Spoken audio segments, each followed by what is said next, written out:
Que busque Lucas capítulo 9, por favor. Lucas capítulo 9. Vamos a tratar de compartir con ustedes y damos una cordial bienvenida a todos aquellos que están ahí desde su casa, los que nos pueden mirar en transferido ya en otra ocasión. Pues gracias por acompañarnos. Gracias por estar con nosotros. Les bendecimos donde quiera que usted se encuentre.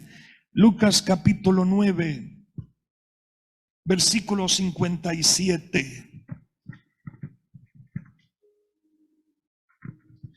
Verso 57 del capítulo 9. Dice la palabra del Señor: yendo ellos, uno le dijo en el camino: Señor, te seguiré a donde quiera que vayas.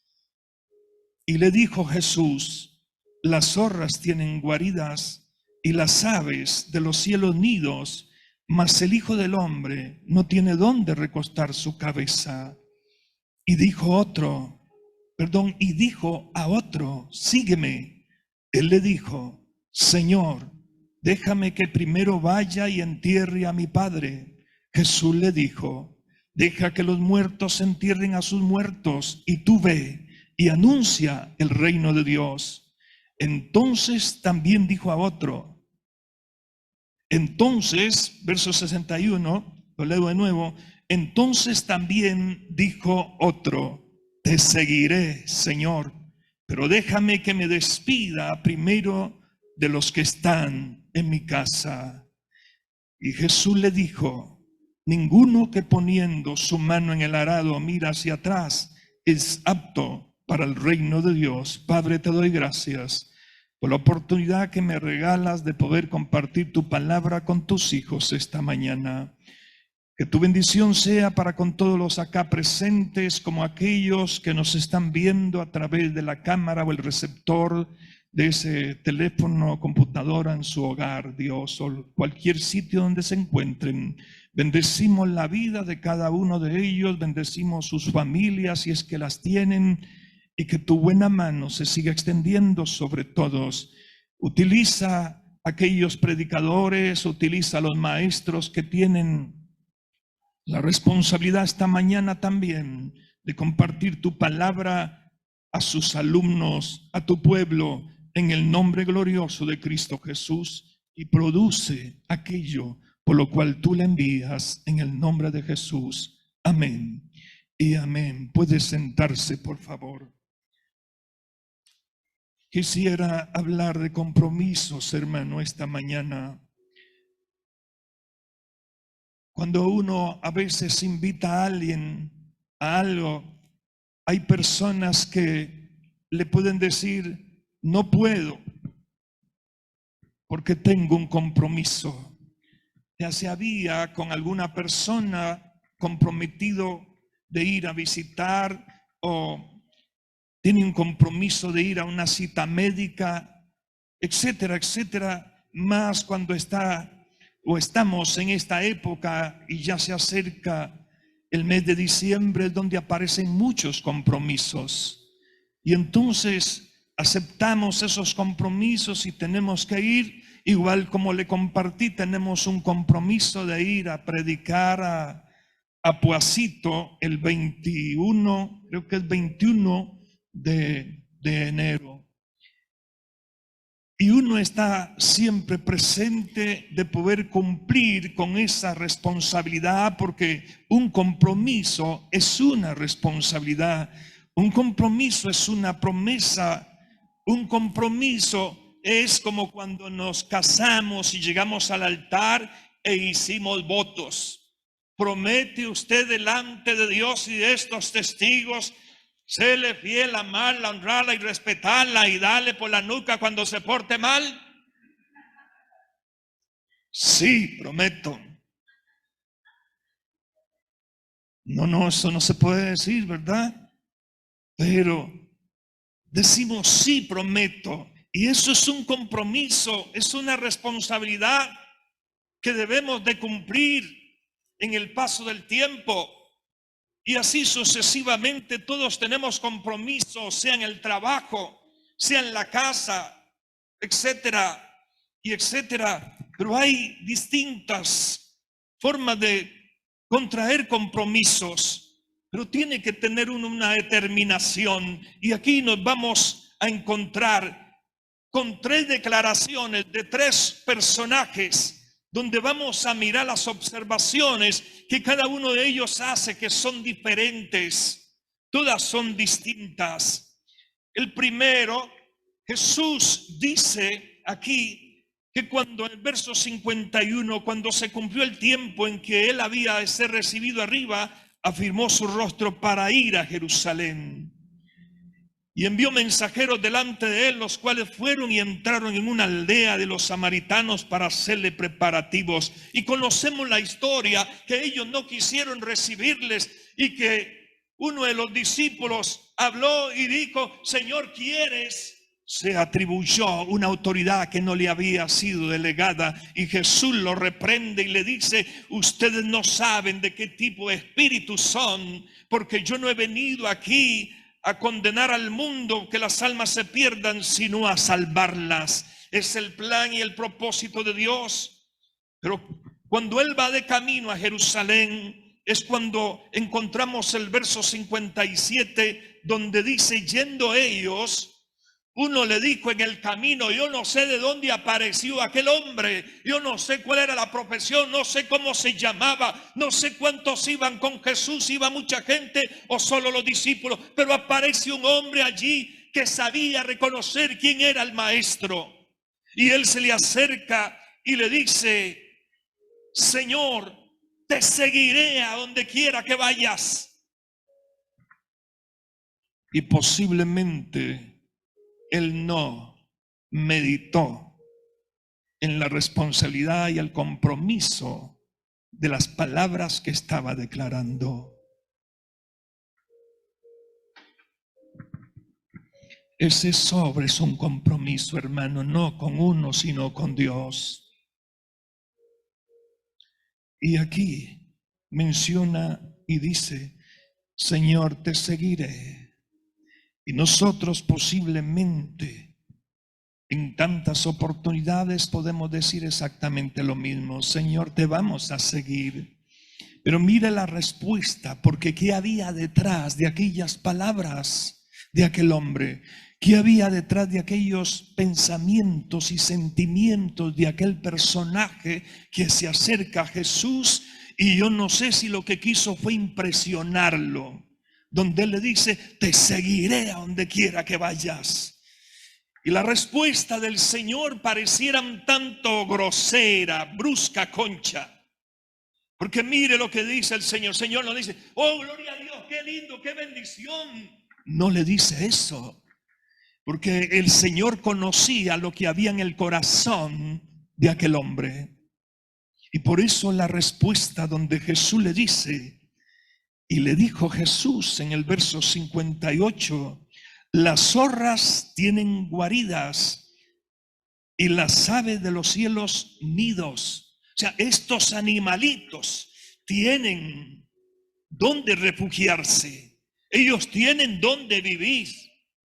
Ellos tienen donde ampararse. Tienen donde dormir. Mas el Hijo del Hombre no tiene donde recostar su cabeza. ¿Qué le estaba declarando? Le estaba diciendo: mira, tú me estás diciendo que quieres seguirme a donde quiera que yo vaya, pero tú estás pensando en las cosas materiales. Tú vienes a mí porque lo que deseas es que yo te dé ganancias, y eso no va a ocurrir. Tú me sigues porque mira la gente, te gusta tal vez la fama, pero tú no entiendes lo que es realmente seguirme, porque el Hijo del Hombre no tiene dónde recostar la cabeza, porque los pajaritos tienen sus nidos, pero yo no tengo dónde ir a dormir. Y aquel hombre posiblemente se sintió afectado de las palabras o la respuesta de Jesús, que no se emocionó. Si usted viene y Jesús estuviera aquí y le dice: ¿cuántos hermanos quieren seguirme? Y por emoción uno dice, yo, Señor, yo. Y el Señor sale con eso, porque ahí le está diciendo, mira, tú lo que estás pensando es seguirme, porque lo que quieres es bendición, es ganancia. Y yo no estoy para eso. Ni siquiera tengo dónde recostar la cabeza. Así que si me sigues tienes que entregarlo todo. Le pasó lo mismo que el rico. Cuando Jesús le dijo, anda, vende todo y dalo a los pobres. ¿Qué pasó con aquel hombre? Se entristeció.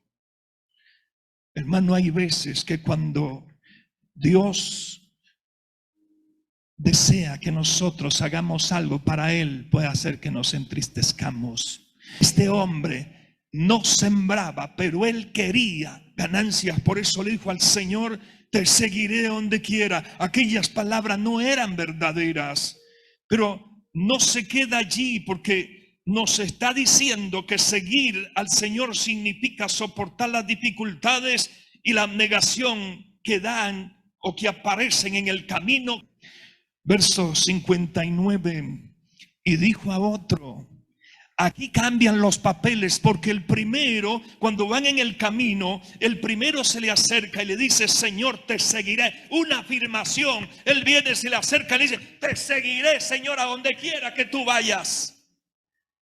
Y ya vimos la respuesta del Señor, porque Jesús conocía la intención del corazón de aquel hombre, que no era sincera, pero posiblemente ellos siguen caminando. Y entonces la palabra me enseña y me dice que ahora Jesús se encuentra a otra persona y le dice, sígueme. Posiblemente aquel hombre conocía de Jesús,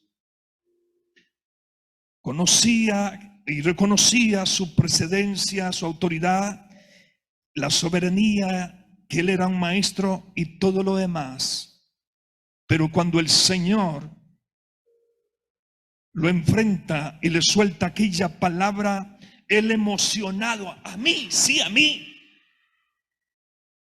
sí, a usted, él le dice, Señor, déjame que primero vaya y entierre a mi padre. Estaría mal, humanamente hablando, hermano, eso es muy bueno, pero vea hasta dónde llegan los ejemplos del Señor, porque podemos estar amarrados a sentimientos en cuanto a la familia.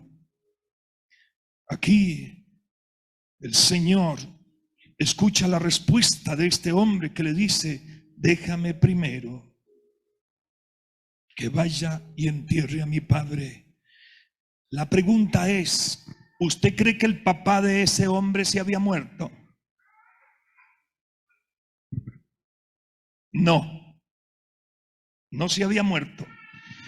Jesús le lanza la observación porque ya conocía el corazón de aquel hombre, y el hombre lo que le estaba diciendo es, Señor, es que mi padre está muy mal, y mi padre está enfermo, mi padre ya tiene muchos años, y yo no sé si se va a morir en un mes, en un año, en 2 años, pero déjame primero que entierre al hombre, porque ya no tendría más compromisos y entonces me voy contigo. No estaba muerto el padre o el papá de aquel hombre.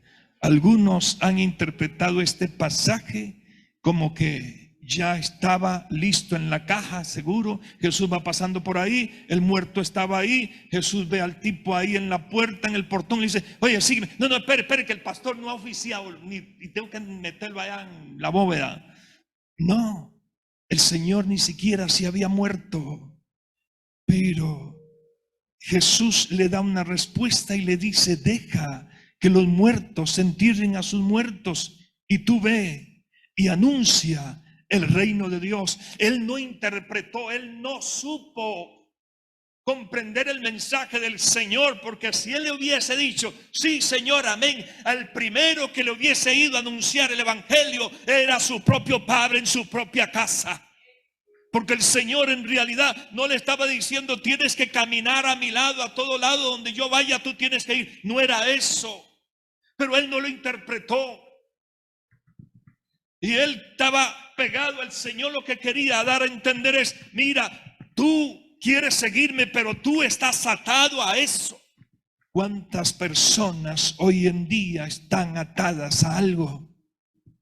Atadas al trabajo, atadas, qué sé yo, a la tecnología. ¿Cuántas personas puede hacer que se acuesten tarde, de madrugada, pero porque están atadas al vicio del internet o a tanta tecnología que existe hoy en día, donde no buscan de Dios porque aquello les jala? Y cuando viene el momento y el llamado de Dios: aquí estoy, Señor, aquí estoy. Pero simplemente es un remordimiento. Pero es que hay que despojarse de ciertas cosas para poder seguir al Señor y ponerlo en primer lugar. Su esposo es muy lindo, su esposo usted lo ama mucho, pero el que debe estar en primer lugar es Cristo Jesús en su vida. Su esposa la mejor, su esposa es la más bella, pero Cristo es el que ocupa el primer lugar en el corazón y en la vida. Su papá es el mejor, pero el que ocupa el primer lugar en la vida de la familia se llama Jesucristo. Si no tenemos eso así, estamos mal.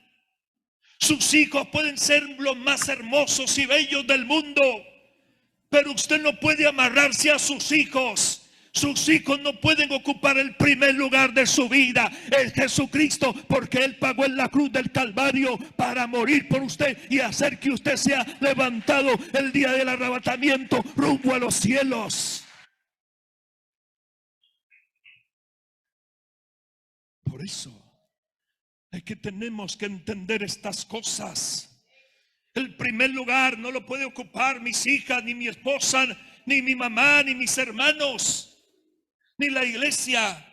El primer lugar lo tiene que ocupar Dios, porque es el que me ha dado todo hasta aquí. Es el que me ha dado la vida, y vida en abundancia, y vida eterna en un futuro. Verso 61, hermano. Entonces, aquí viene el tercero. Entonces también dijo otro, y aquí no es Jesús, sino es otro que aparece en el camino. Mire que todos utilizan la palabra Señor porque reconocen quién era Jesús. Pero aquí le dicen, o le dice el tercero: te seguiré, Señor. Y vea usted lo que ocurre aquí. Antes de que el Señor le dé una respuesta, Él le lanza el argumento para excusarse. Pero déjame que me despida primero de los que están en mi casa. ¿Qué piensa de eso? ¿Sería bueno? Porque cuando usted se compromete con Dios, es con Dios, no es con las personas. ¿Y por qué aquí? El Señor ve de la respuesta que le da. El hombre le dice: te seguiré, pero déjame.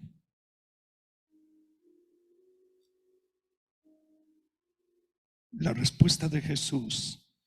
Jesús le dijo: ninguno que poniendo su mano en el arado mira hacia atrás es apto para el reino de Dios. ¿Qué estaba diciendo el Señor? Le estaba diciendo que si iba a la casa a este hombre, habían sentimientos y emociones. Yo llego a mi casa, está mi familia, y le digo: me encontré con Jesús, hice un compromiso con Jesús hoy. Y le dije a Jesús que lo iba a seguir, pero que me diera chance. Vengo a despedirme. Pero, mi hijo, ¿por qué pasas tantas horas estudiando? Pero usted tanto se mete en la iglesia. ¿Pero qué es lo que hace tanto allí? tratan de impedir. Por eso Jesús le dijo: el que pone la mano en el arado y vuelve a ver para atrás no es apto, porque en el arado usted tiene que ir viendo cómo va a ser el surco.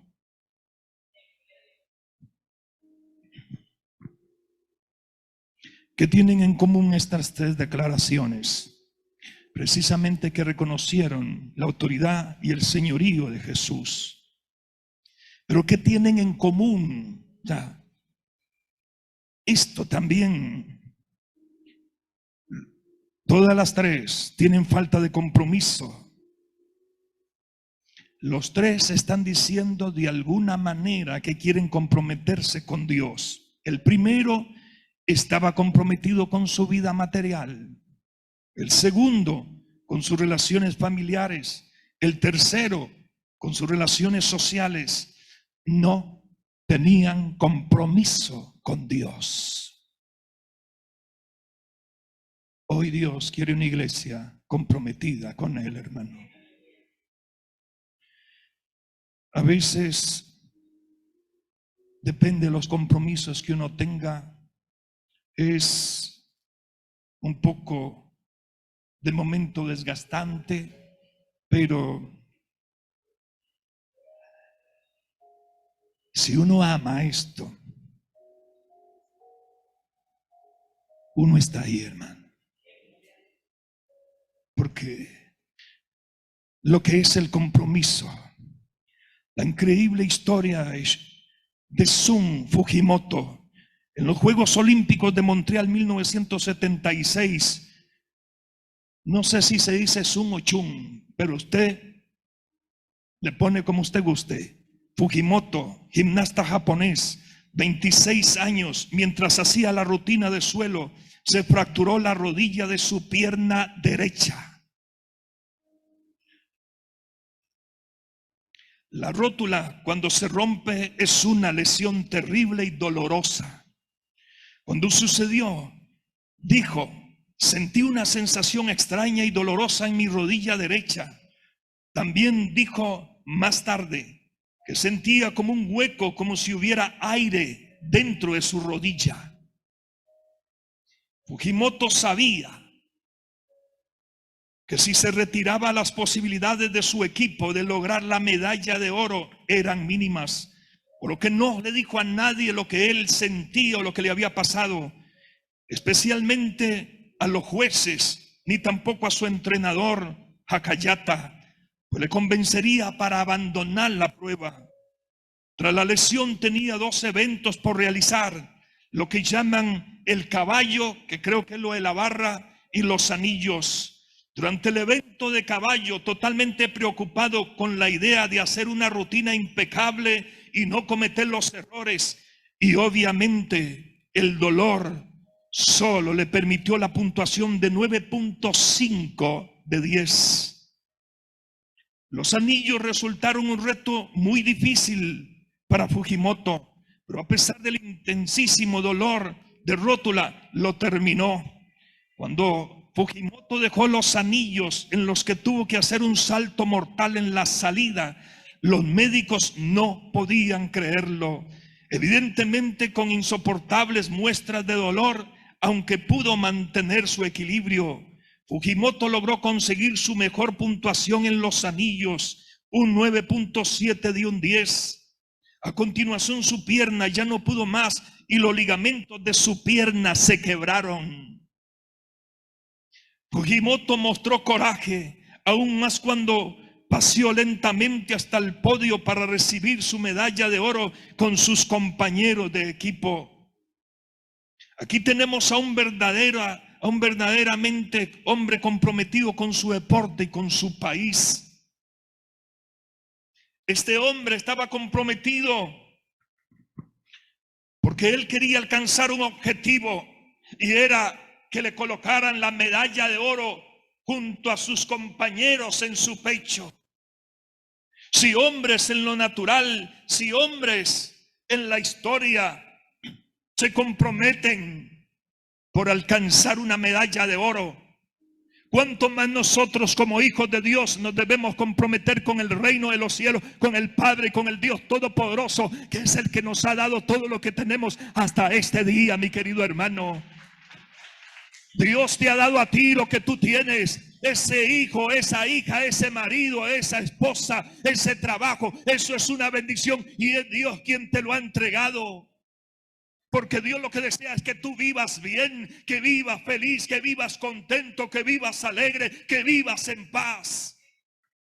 Pero si encontramos ejemplos de personas en el mundo que se han comprometido por alcanzar grandes anhelos por su país y para que sus compañeros obtengan el premio, cuánto más nosotros nos vamos a esforzar por alcanzar las cosas que creemos que Dios nos ha llamado para que nosotros alcancemos en esta tierra mientras estemos aquí caminando.